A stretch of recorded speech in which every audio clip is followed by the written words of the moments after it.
कोई दूसरा व्यक्ति आकर तुम्हें पापों से निकालने वाला नहीं है। इन विषय भोगों की कसायों से, दलदल से निकालने वाला कोई परमात्मा, कोई गुरु, कोई नहीं हो सकता।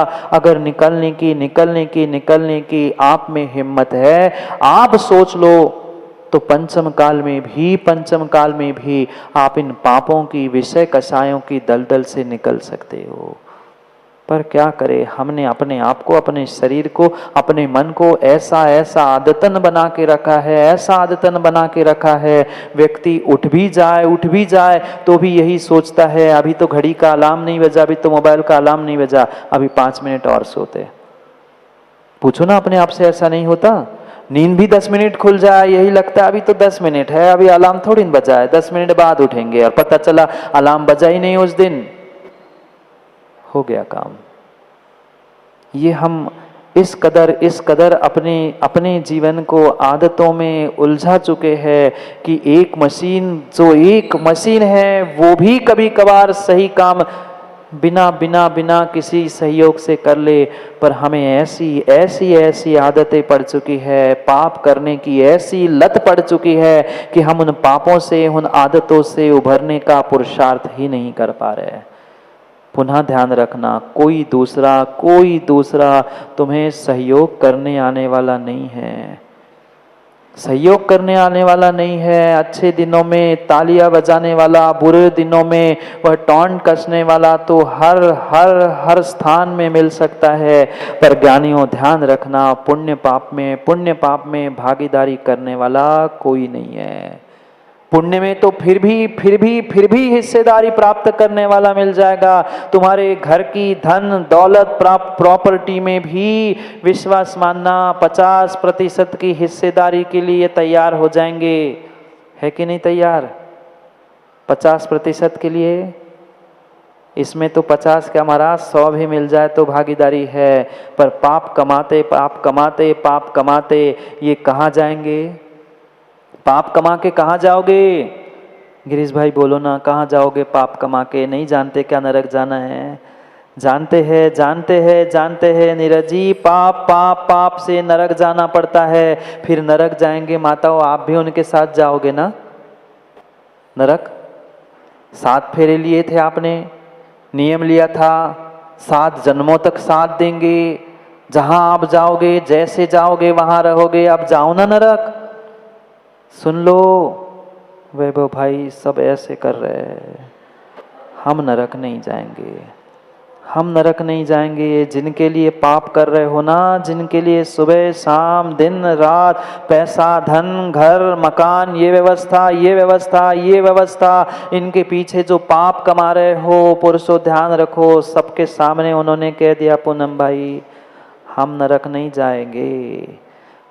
नहीं जाएंगे। 6 फेरे ही हमने साथ में आगे लगाए थे। 7वें फेरे में हमने उनको धक्का दिया था, ऐसे नरक जाने का समय आएगा, हम उनको धक्का देंगे, तुम जाओ, हम तो नरक नहीं जाएंगे। पर पैसे के लिए, प्रॉपर्टी के लिए, उसमें तो बराबर हिस्सेदारी है। उसमें अगर 50 से 1% कम मिला तो हम कोर्ट में चले जाएंगे। पर नरकों में, दुखों में, पापों में किसी की कोई हिस्सेदारी ज्ञानियों नहीं होती। थोड़ा सा विचार कर लो, जिसको जीवन साथी मानकर तुमने पूरे जिंदगी के पाप उसके लिए कर लिए हैं, वह जीवन का कोई जीवन साथी तुम्हारा साथ देने वाला नहीं है। चाहे माताओं आप पाप कर लो, आपके पापों में वे किंचित भी भागीदारी करने आने वाले नहीं हैं। आप जाओगे? बोलो ना, आप जाओगे उनके साथ नरक? नहीं जाएंगे। कोई किसी के साथ नरक नहीं जाना चाहता, कोई दूसरे का सरदर्द भी उधार नहीं लेना चाहता। नरकों के दुख तो बहुत बड़ी बात कह रहा हूं। किसने आज तक किसी का सरदर्द कम किया? किसने आज तक किसी का बुखार कम कर लिया? ठीक है, दुआई ये सब कुछ होता रहता है, पर कोई कुछ कम कर पाया? इतना सा भी शरीर का दुख दर्द अगर जीवन साथी दूर नहीं कर सकता है, तो ज्ञानियों अगली पर्याय में आने वाला तुम्हारे जीवन में पाप कमाते हुए दुख कौन शेयर करने वाला है?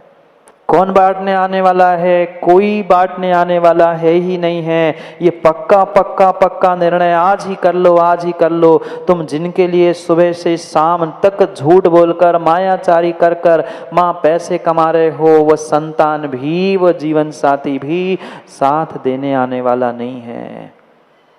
आएगा क्या? अगली पर्याय की छोड़ दो, शमशान तक साथ जाओगे? बोलो हाँ। शमशान तक जाओगे? दहली के बाहर नहीं जा सकती महिला। पढ़ा भी होगा ना, सुना भी होगा, कमला पड़त न पैर जाल, मरघट तक परिवारा। परिवारजन भी मरघट तक ही है, शमशान तक ही है, बेटा भी आग लगाने तक ही है। उसके बाद बेटा भी मुड़कर देखता क्या रावका जी? जो आगे लेके जाता है हंडी को, वो पीछे मुड़कर भी नहीं देखता। धोखे से जिंदा ना हो जाए पिता, उसको तब जला के ही आऊंगा।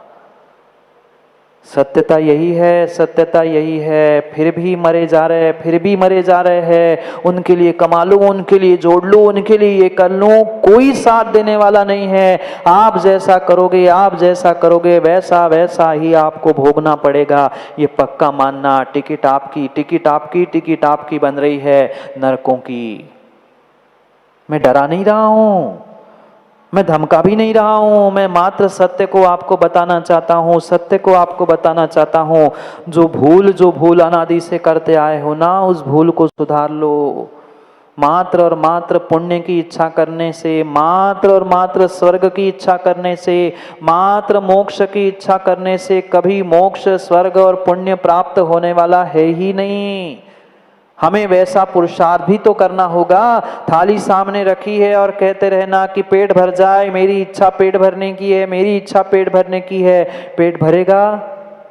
थाली तो सामने रखी है ना, पेट भरना चाहिए, नहीं भर सकता। थाली में रखी हुई सामग्री, थाली में रखा हुआ भोजन हमें अपने हाथ से उठाकर मुख तक ले जाना पड़ेगा। माना कि कोई मुख तक ले जाने वाला भी मिल जाए, मुख खोलना तो तुम्हें ही पड़ेगा। और मुख खोल जबरदस्ती किसी ने खुलवा भी दिया तो ज्ञानी गटकना तो तुम्हें ही पड़ेगा, पचाना तो तुम्हें ही पड़ेगा। यही स्थिति धर्म, पुण्य, पाप आदि में समझना होगी। कोई किसी के नाम से कितना ही धर्म पुरुषार्थ, पुण्य पुरुषार्थ कर ले, पर उसका पुण्य पुरुषार्थ कभी दूसरे व्यक्ति के लिए फलीभूत हो नहीं सकता। क्या ऐसा कभी माँ होता है? किसी दूसरे का नाम लेकर आप भोजन कर लो, उस व्यक्ति का पेट भरेगा? आप ऐसे ही आज कर लेना, घर जाकर जितनी माताएं हैं सब उन घर वालों का नाम ले लेना, बेटे के पिता का नाम लेना, बेटी के पिता का नाम ले लेना, उनका पेट भर जाए, एक कौर खा लेना, उनको मीठा लग जाए फिर कौर खा लेना, ऐसा खा लेना और फोन करके पूछ लेना आपका पेट भर गया क्या? आज तो भोजन करोगे नहीं, मैंने आपका नाम लेके पेट भरा था। ऐसा होगा? नहीं होगा। उनको पेट भरना है तो उनको भोजन करना पड़ेगा। ज्ञानियों ध्यान रखना, आपको पुण्य चाहिए तो आपको ही धर्म करना पड़ेगा। उनके धर्म करने से आपका धर्म कभी हो नहीं सकता।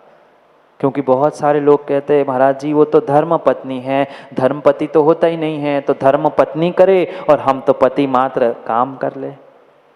ऐसा नहीं होगा। अपने स्वयं के बारे में, अपने स्वयं के जीवन के बारे में सोच लो। जो पेट भरना चाहता है उसको स्वयं से भोजन करना, पचाना, चबाना होगा। ऐसे ही जो अपने जीवन में उन्नति, पुण्य, अपने जीवन में समृद्धि, सुख, शांति चाहता है, उसे स्वयं के लिए धर्म और पुण्य प्राप्त करने की आवश्यकता है। धन में तो बंटवारा हो सकता है ज्ञानियों, धन में तो बंटवारा हो सकता है, एक बार भोजन में भी बंटवारा हो सकता है, एक थाली में बैठकर फिर भी भोजन हो सकता है, पर एक पुण्य की थाली में दो का पेट कभी भी नहीं भरता। धर्म में कोई बंटवारा नहीं है, पुण्य पाप में कोई बंटवारा नहीं है। जो जो जैसा कर्म करेगा उसको वैसा ही फल मिलेगा। मात्र इच्छा करने से, मात्र भगवान के सामने बैठकर नीरज जी मोक्ष मिल जाए, मोक्ष मिल जाए, स्वर्ग मिल जाए, काम हो जाए, ऐसी माला फेरने से कभी काम नहीं बनेगा। वैसा पुरुषार्थ भी करना पड़ेगा। जैसा जैसा जैसा तुमने निर्णय किया है कि हमें इस राह पर चलना है, तो हमें अपनी चाह भी वैसी बनानी पड़ेगी, या हमने जैसी चाह बना के रखी है उस राह पर भी चलना पड़ेगा। पर समस्या उस व्यक्ति के समान हमारी है। टिकट दिल्ली का, टिकट बम्बई का है, जाना दिल्ली है और ट्रेन कलकत्ता की है। ना घर के बचे ना घाट के बचे। अपने आप से पूछो ना, क्या ये स्थिति नहीं है? यही बहुत बड़ी विडंबना, यही बहुत बड़ी विडंबना है। हम मंदिर भी जाते हैं तो कहीं ना कहीं घर की शल्य घर का विकल्प और दुनिया भर के परपंच लेकर मंदिर में पहुंचते हैं। पूजा करने बैठे, माला फेरने बैठे, जो विचार नहीं आने चाहिए थे वही सबसे अधिक विचार आते हैं। घर जाके ये करना है, बाजार से ये लाना है, जाते जाते ये खरीद लूँगा, सब्जी का ठेला फिर नहीं मिलेगा, पैसे लाए हैं कि नहीं लाए हैं, पूरा दिमाग, बोलो ना, पूरा दिमाग उसी में लग गया। पुण्य मिला कि पाप? ना घर के बच्चे ना घाट के। दुनिया तो तुम्हें धर्मात्मा कह रही, अरे 2 घंटे से पूजा कर रहा है, 2 घंटे से माला फेर रहा है। पर अपने आप से पूछो ना, अपने आप से पूछो 2 घंटे में कितने बाजार के दुकान, कितने मॉल और क्या क्या खरीद कर नहीं लाए। खरीदा कुछ नहीं माँ, पर आने जाने वाले के कपड़े, किसी के बर्तन, किसी का कुछ देखकर तुरंत भाव हो गया, अच्छा ये नया लेके आई, कल मैं ले आऊंगा। हो गया। दूसरे के नए मकान, नए वस्त्र, नए आभूषण, नई सामग्री देखकर हमारे तुरंत भाव नए बन जाते हैं। पर कभी हम नए भाव बनाकर अपने परमात्मा को भी नए स्थान पर, परमात्मा को भी व्यवस्थित करने का कभी भाव बनाते हैं? नहीं बनाते। क्या करे? चाह तो है महाराज जी। प्रमोद जी कहते महाराज जी करना तो है, पर क्या करे? घर में जम्बू जी एक टाइल टूट जाती है, एक कोना दीवार का टूट जाता है तो जागे जी रातों रात वह साफ हो जाता है, ठीक हो जाता है। और परमात्मा को टूटे आसन पर रखते हुए हमें थोड़ा भी माताओं नहीं लगता? आप अपने पिताजी को घर बुलाओगे और ऐसे ही टूटे पात्र पे बिठाओगे ना? क्यों? बिठाल देना, पिताजी तो है। जब पिताजी को टूटे पाटे पर बिठालना हम पसंद नहीं करते हैं, तो वो तो हमारे परम पिता परमात्मा हैं। फिर उनके लिए हम चाहते तो है, सब चाहते हैं, कोई ऐसा नहीं है नहीं चाहता, पर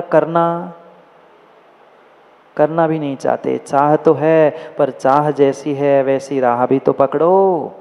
जैसी चाह है वैसी राह भी तो पकड़ो। बिना राह पर चले, बिना कदम उठाए, बिना पुरुषार्थ किए कभी मंजिल मिलने वाली नहीं है। चाहे स्वर्गों की हो, चाहे मोक्ष की हो, चाहे परमात्मा के दर की हो, ये निर्णय तो मुझे ही करना होगा। वे कल बालक पूछ रहे थे, जागे जी कहना तो नहीं चाहिए पर फिर भी मैं कह देता हूँ। बालक पूछ रहे थे कल, क्योंकि जेनेटिक साइंस की कक्षा हुई, बहुत सारी जिज्ञासाएं उत्पन्न हुई। वे कह रहे थे महाराज जी इसका पुण्य पाप किसको लगेगा?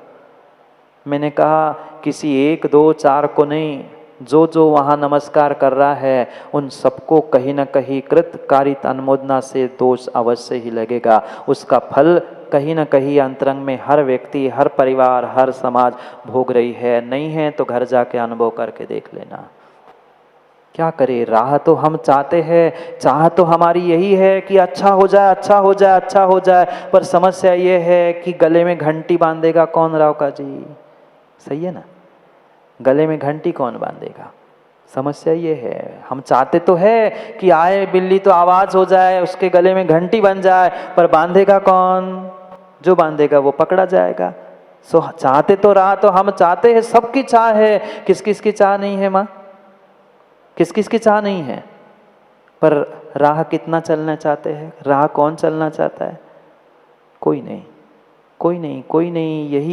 यही सबसे बड़ी भूल है। चाहे पुण्य हो, चाहे पाप हो, चाहे जीवन हो, चाहे मोक्ष स्वर्ग की यात्रा हो, चाहे नरक की यात्रा हो, ज्ञानियों जीवन में ध्यान रखना, अगर आज निर्णय नहीं करेंगे तो जीवन में पता नहीं कब, कहाँ, कैसे, कैसा क्या होगा। सही बात बताऊं प्रमोद जी, सही बात बताऊं जागे जी, आपने भी देखा होगा कुछ दिनों से मैं वेदी के पास नहीं आ रहा हूँ, पीछे से दर्शन करके जा रहा हूँ।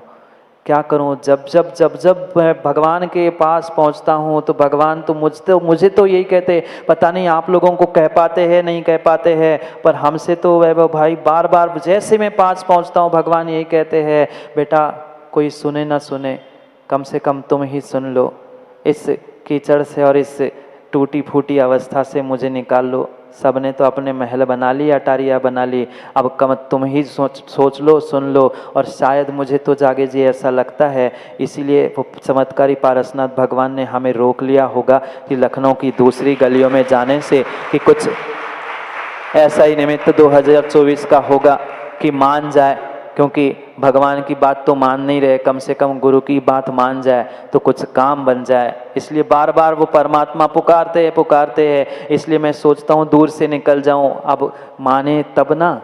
चाह सबकी है, एक एक से पूछो, हर ये कहता है छोटा बड़ा कि नहीं हम भी चाहते, पर करना कोई नहीं चाहता। चाह है तो वैसी राह बनाओ, और जिस राह पर चल रहे हो कम से कम वैसी चाह बनाओ। दोनों में से कहीं ना कहीं पहुंच जाएंगे, कहीं ना कहीं तो पहुंच जाएंगे। कम से कम अगर नरकों का रास्ता ही चुन लिया है ज्ञानियों, तो फिर पूरी चाह से वहां लग जाओ। कम से कम वहां लगोगे, एक बार दुख भोगोगे, एक बार दुख समझ में आएगा तो वहां से निकलने का प्रयास करेगा। पर समस्या ये फंसी है कि ना हम इधर के बचे हैं ना हम उधर के बचे हैं, कहीं पहुंच ही नहीं पाए, कहीं नहीं पहुंच पा रहे, ऐसे बीच में फंस चुके हैं, कभी इधर कभी उधर। मंजिल कभी नहीं मिलेगी, मंजिल कभी नहीं मिलेगी। ज्ञानियों ध्यान रखना, जीवन में माँ निर्णय किए बिना कभी जीवन में सुख शांति हो नहीं सकती। एक निर्णय करो कि हमारी जैसी चाह है हम उस राह को वैसा बदल दे, या जिस राह पे चल रहे हैं हम अपनी चाह बदल कर उस राह तक पहुंचने का प्रयास करें। अन्यथा कभी जीवन में सुख शांति नहीं हो सकती, क्योंकि हमेशा दोलायमान स्थिति, इधर जाओ, यहाँ जाना है वहां जाना है। अब कहीं के नहीं बचे, अरे कहीं के तो बन के रह जाओ। आज अगर धर्म की विडंबना है, धर्म की अगर किसी प्रकार से धर्म की क्षति हो रही है, तो विश्वास मानना, ये बीच के जो धर्मात्मा है ना, बुरी नहीं मानना, पर सत्यता नीरज जी यही है, जो आज के बीच के जो धर्मात्मा है, जो ढोंगी धर्मात्मा है, उनसे ही आज के धर्म को क्षति है। जो पापी है उसे दुनिया जानती है वो पापी है, पर जो पापी होते हुए भी पुण्यात्मा की, धर्मात्मा की, जो खाल ओढ़कर अपने आप को शेर दिखाने का, धर्मात्मा दिखाने का प्रयास कर रहा है ना, आज सबसे अधिक धर्म की बदनामी और सबसे अधिक धर्म की क्षति ऐसे तथाकथित बीच के धर्मात्माओं से हुई है।